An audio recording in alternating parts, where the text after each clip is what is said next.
اللہ تعالیٰ ہر جگہ کیوں نہیں مانتے؟ ذہن میں کیا ہے؟ جسم، جب جسم ہوگا تو ہر جگہ کیسے مانیں گے؟ تو جب آدمی جسم سے پاک مانے گا تو پھر اللہ تعالیٰ کو پاک بھی مان لے گا، اللہ تعالیٰ کو ہر جگہ ہونے والا بھی مان لے گا۔ جب حضور پاک کی ہر جگہ حاضر ناظر ہونے کی بات کریں گے تو بریلوی جسمی سے نکل کے روحانیت پہ آ جاتا ہے۔ ہم جسم کو نہیں بلکہ روح کو ہر جگہ پہ مانتے ہیں۔ ہم کہتے ہیں جسم بھی ہر جگہ پہ نہیں اور نبی پاک کا روح بھی ہر جگہ پہ نہیں۔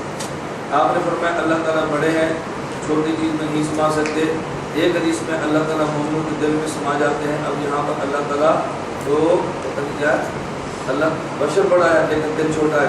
میں نے اس کی وضاحت آپ سے کی ہے نا، یہ مکان سے مراد ہم نے کہا نا ہر جگہ سے کیا مراد ہے؟ عموم مکان، اور عموم مکان کا معنی کسی خاص جگہ پہ نہیں ہے۔ آپ نے جو قلب کو مکان مان لی اس لیے آپ کو اشکال پیش ہو گیا۔ صفات کے اعتبار سے حاضر نہیں، جسم کے اعتبار سے بھی حاضر نہیں، پھر حاضر کس طرح کون؟ میں نے آپ سے بات سمجھائی ہے، شاید آپ سمجھے نہیں۔ چٹ لکھا کریں جب سبق پورا ہو، جب سبق ادھورا ہوتا ہے تو چٹیں آپ کو شروع ہو جاتی ہیں اور اس کا جواب بعد میں آنا ہوتا ہے۔ میں نے کہا اللہ ہر جگہ، اللہ پوچھا جائے کہیں اللہ تو جواب کیا دیں گے؟ کیا دیں گے؟ موجود بلا مکان کو سمجھاتے کہتے ہیں حاضر اور ناظر۔ حاضر ناظر کیسے سمجھاتا ہے؟ اللہ ہر جگہ پہ موجود ہے، تو موجود بلا مکان ہے، اس کا معنی یہ نہیں کہ یہاں ہر جگہ پر ہے۔ اللہ تعالیٰ موجود ہے لیکن وجود کے محتاج نہیں۔ آپ اسی طرح ہمیں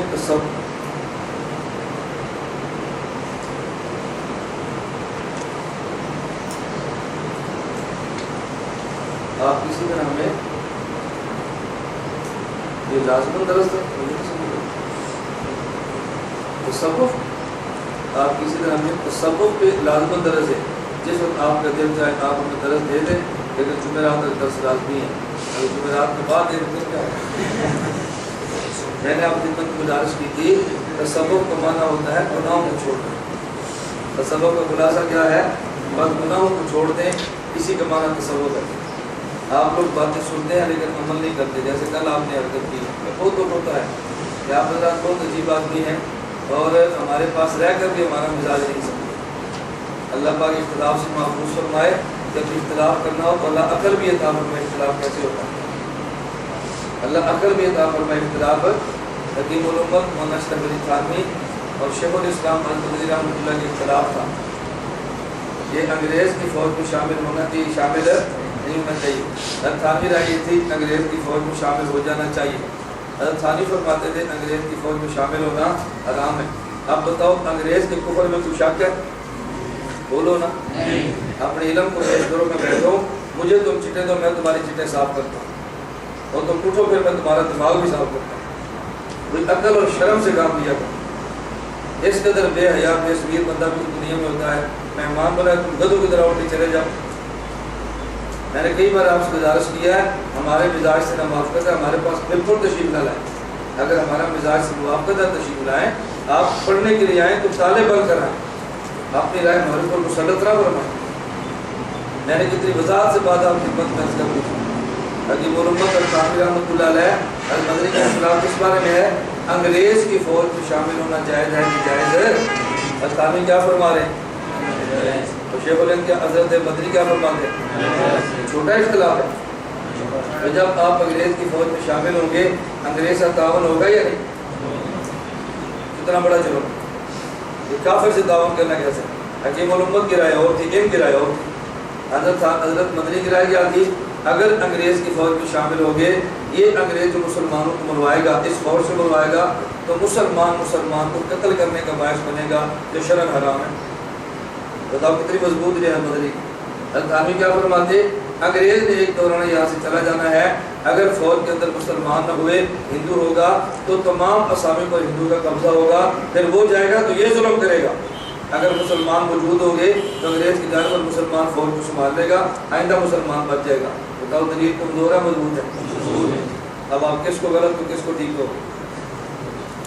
کس قدر دلائل اور حماقت پر ہے کہ دلائل سنیں، شوق سے سنیں، نہیں پسند آتے تو نہ مانیں، جس فریق کی رائے وہ مان لیں، لیکن یہ حماقت والا کام نہ کریں۔ میں نے آپ کی خدمت میں صاف لفظوں میں عرض کر دیا ہے، ایک میسج آپ اور آگے نکال دیں، کو نکال دیا ہے، یہ کر دیا ہے، میں تمہارے فیصلوں سے قطع نہیں ڈرتا۔ آپ ایک میسج اور یہاں بیان کر دیں، اور میرے علم میں ہے گزشتہ دنوں میرے تخصص کے طلباء میں معاشیاتین قسم کے طلباء موجود تھے، میں نے ایک مسئلہ سمجھانے کے لیے کہا، انہوں نے پوری بات کو ریکارڈ کر کے میسج کر دیا کہ دیکھو جی مولانا نے فلاں بات فرمائی فلاں فرمائی، تو میں نے وضاحت کی کسی کو اشکال نہیں ہوا۔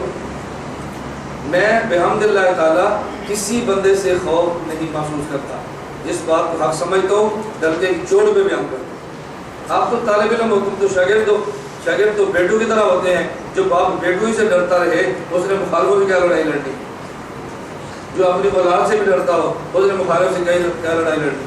بیٹا بیوقوف ہو تب بھی بیٹا ہوتا ہے، عقل مند ہو تب بھی بیٹا ہوتا ہے۔ بس ہماری مجبوری یہ ہے کہ کوئی باپ اپنی اولاد کو گھر سے نہیں نکالتا بیوقوف ہونے کی وجہ سے، ورنہ جب مجھے پتہ چلا کہ بابو نے کل سبق نہیں پڑھا میں نے سعادت کا میرا دل کرتا ہے کو سباق سے نکال دوں، لیکن پھر میں کہتا ہوں نہیں، باپ ہوتا ہے، باپ کا دل بڑا ہونا چاہیے۔ حکیم الامت مدنی کا کتنا شدید اختلاف ہے۔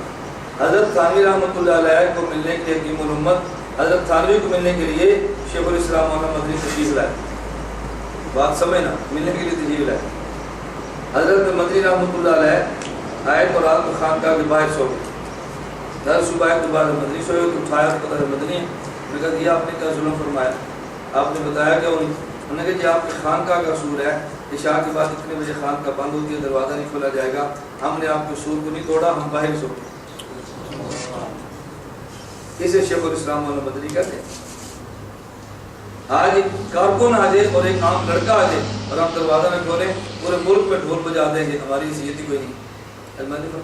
مدنی فرمان لگے حضور آپ کا اصول ہے، اگر میں ہی اصولوں کی پابندی نہیں کروں گا تو آپ کی خانقاہ کی پابندی کون کرے گا؟ حضرت متھانی فرمان لگے حضرت یہ اصول آپ کے لیے نہیں ہے، یہ تو مریدوں کے لیے ہے۔ دروازہ کھلا، اندر چلے گئے۔ فجر کی نماز کا وقت تھا، حضرت تھانوی نے حضرت مدنی سے کہا آپ نماز پڑھائیں، فجر کی نماز پڑھائیں۔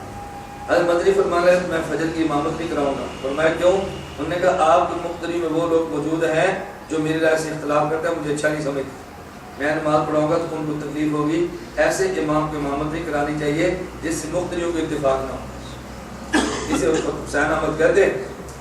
اور ہمارا کو مخالف ہو تو ہم تو مسئلے پر چڑھیں گے تاکہ پتہ لگے نماز آج میں پڑھائی۔ مدنی کہا جی میں جماعت نہیں کراؤں گا، مقتدیوں کو موافقت رہا میں امامت کراؤں گا، میری امامت کرانے سے بعض رات میں دل آزاری ہوگی، یہ مناسب نہیں ہے۔ حضرت تھانوی پر میں آپ نماز پڑھائیں۔ حضرت مدنی مصلی امام پر کھڑے ہو گئے، جماعت کرے، جب سلام پھیرا حضرت تھانوی نے کھڑے ہو کے فرمایا کہ ہماری آج تک جو نمازیں قبول نہیں ہوئی تھی، ہم نے یقین ہے حضرت مدنی کی امامت کی برکت سے اللہ گزشتہ بھی قبول فرما دیا۔ اختلاف سمجھو اور پھر پیار سمجھو۔ حضرت تھانوی رحمۃ اللہ علیہ مدنی کی خدمت کی، جو بھی چاہے کھانا ناشتہ کرانا تک کیا۔ حضرت تھانوی رحمۃ اللہ علیہ نے حضرت مدنی کو دستار ہدیے میں پیش کی، پگڑی، حضرت مدنی رحمۃ اللہ علیہ کو پگڑی پیش کی، بیٹا میری باتوں کے جواب سنو، یہ رہ جانا تمہیں چٹھیاں لکھتے رہنی، جو میں روتا ہوں میرا رونا سمجھو، تمہیں سوال پیدا ہو گئے تمہیں چٹھوں میں رہنا، جو بات میں نے کہی تمہیں نہیں سمجھ آئی۔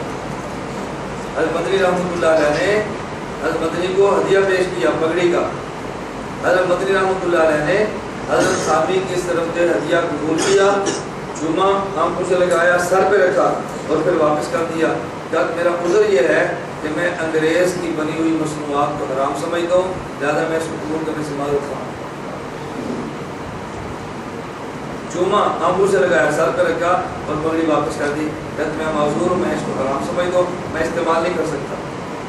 میں نے فرمایا کہ دوسرے گھر سے لاؤ، حضرت تھانوی کی 2 بیویاں تھیں، فرمایا دوسرے گھر سے لاؤ، دوسرے گھر سے پھر سوتی پگڑی وہ منگائی جو ہندوستان میں بنتی ہے اور انگریزی کارخانے میں نہیں بنتی۔ حضرت تھانوی نے جب وہ پیش کی، حضرت مدنی سر آگے کر دیا، کہا جی پیش بھی فرمائیے، باندھ بھی دیں۔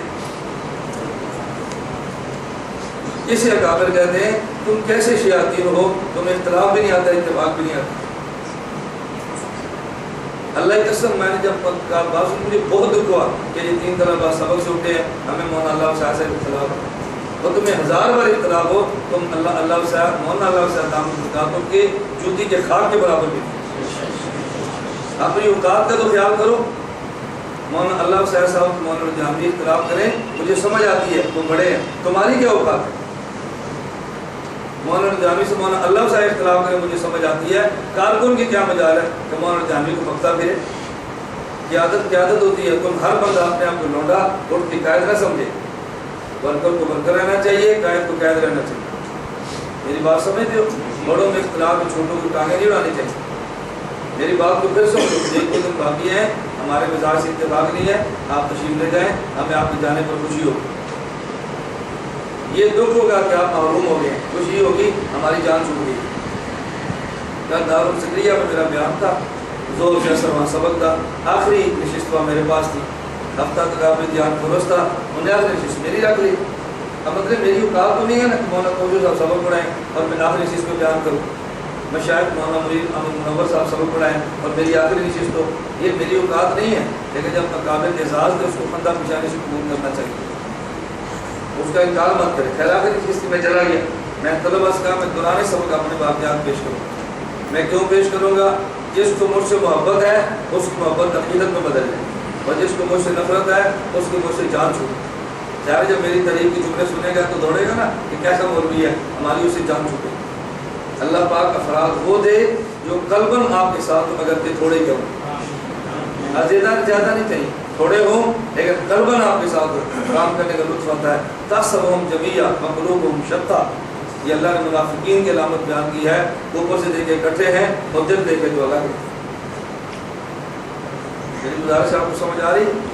آئندہ بھی ایک دو علماء تشریف لائیں، اتفاق ہو آپ نے بیٹھنا ہے، اتفاق نہ ہو آپ یہاں سے تشریف لے جائیں، یہ ہم سے برداشت نہیں ہوگا۔ ایک اس کا سبق پڑے ہوئے کا بائیکاٹ کر دیں، تمہاری اوقات کیا ہے تم علماء کی بائیکاٹیں کرو؟ میں نے کئی بار تمہیں کہا اپنی اوقات سمجھا کرو، آپ نے اکابر کے خلاف میں ٹانگیں نہ اڑایا کرو۔ تبلیغی جماعت ہمارے اکابر کی جماعت ہے، اس میں کوئی اشکال نہیں۔ ہمارے بعض حضرات ان سے اختلاف بھی کرتے ہیں، میں ان کی ترجمانی کرتا ہوں، کیوں؟ بڑے سے اختلاف میں بات سمجھ آتی ہے، ہم چھوٹے ہیں، ہمیں بڑوں سے اختلاف نہیں کرنا چاہیے۔ میری کو بات سمجھ آ رہی ہے آپ کو؟ اس کا بڑا خیال فرمایا کریں، یہ باتیں بندے کو زیب نہیں دیتی، اللہ پاک ہمیں فہم اور سمجھ عطا فرمائے۔ آپ نے سوال کیا ہے، مولانا نے جواب دیا ہے، پھر سمجھ آتا ہے جواب ٹھیک ہے، نہیں سمجھ آتا پھر ٹھیک ہے۔ کون تھے جو کل کھڑے ہوئے تھے سبق میں؟ کون تھے؟ میں صرف ایک سوال کرتا ہوں، میں نہیں پوچھ رہا، میں پوچھ رہا ہوں کون تھے جن نے سبق نہیں پڑھا اور چلے گئے تھے، وہ کون تھے؟ سوال تو آپ پورا دفتر لکھ دیں، مجھے کوئی اشکال ہے؟ سبق سے اٹھ کر کون گیا؟ جنہیں سبق نہیں پڑھا اور چلے گئے تھے وہ کون تھے؟ بتاؤ، کوئی بھی نہیں تھا؟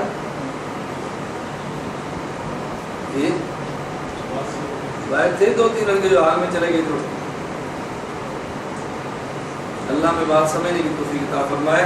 میں نے آپ سے گزارش کی تھی نا، میں اپنے طلباء سے کہتا ہوں تو میرے یہاں تخصص کرنے کے لیے تشریف لائے، میں کہتا ہوں آپ ایک سال میں کوئی سبق نہ پڑھے نا، بس آپ کام کرنا سیکھو، اکابر کے ساتھ چلنا سیکھ لو، آدمی زندہ رہ کر دین کا کام کیسے کرتا ہے، میں سمجھوں گا آپ نے تخصص پورا ہمارے پاس کر دیا۔ آپ اگر 12 دن میں مسئلے کی ذوق لے کر چلے جائیں اور آپ کو یہ سمجھ آ جائے اگر اختلاف ہو بھی جائے تو کیسے ساتھ رہنا ہے، آپ دیکھنا آپ کو کام کا مزہ آ جائے۔ رائے میں اختلاف ہوتا رہتا ہے، رائے کے اختلاف سے یوں نہیں کرتے ایک دوسرے کو مسلمان سمجھنا شروع کرتے ہیں، یہ کون سا اختلاف ہے؟ میں یقین کر کے بھی تعجب اور دکھ ہوتا ہے۔ اللہ میں بات سمجھنے کی کوشش کروں۔ مولانا صاحب اکثر ریاض مقلدین اکثر بحث کرتے ہیں، استاد کو چٹ لکھے تو مولانا صاحب نے استاد ہی لکھتے ہیں، استاد اور مولانا صاحب میں بہت فرق ہوتا ہے۔ میری بات سمجھ رہے ہیں؟ میں دیکھیں آپ کو کھل کے باتیں سمجھاتا ہوں، آپ اس کو سمجھے اپنی تعریف کر رہے ہیں آپ کی مرضی ہے، آپ سمجھے ہمیں سبق دے رہے ہیں آپ کی مرضی ہے، جو رخ لیں گے وہ آپ کی ثوابدید پر ہے، لیکن ہم نے بات پوری کہہ دینی۔ ہمارے تخصص کے طلباء سے میں کہتا ہوں ہم چھوٹے کو چھوٹا سمجھیں گے، بڑے کو بڑا سمجھیں گے، بس بڑا آئے گا ہم اس کو بڑا سمجھیں گے، چھوٹا ہوگا ہم اس کو چھوٹا سمجھیں گے، چھوٹے کو بڑا مان لیں اور بڑے کو چھوٹا کہہ دیں، یہ ہمارے پاس میں نہیں ہے۔ ہم دیوبندی ہیں، جو دیوبندی ہم سے چھوٹا ہے ہمارا ورکر ہے، اور جو ہم سے بڑا ہے وہ ہمارا قائد ہے، اور جو ہمارے برابر ہے وہ ہمارا بھائی ہے۔ تو کیا اختلاف مسئلے پیش نہیں ہوتا؟ اکثر بحث کرتے ہیں کہ نماز میں کاف و کاف سنا، اس کے بارے میں تھوڑی سی وضاحت فرما دیں تاکہ غیر مقلدین کو جواب دیا جا سکے۔ غیر مقلدین سے کو نماز میں کاف و کاف سے ملا کر نماز پڑھنا ممکن ہی نہیں ہے، ٹخرے کو ٹخرے سے ملا کر نماز پڑھنا ممکن نہیں۔ آپ آدمی کھڑے ہو، ادھر کھڑے ہو، 3 آدمی تمہیں بھی بتا دو، ادھر آپ کو نہیں ملا،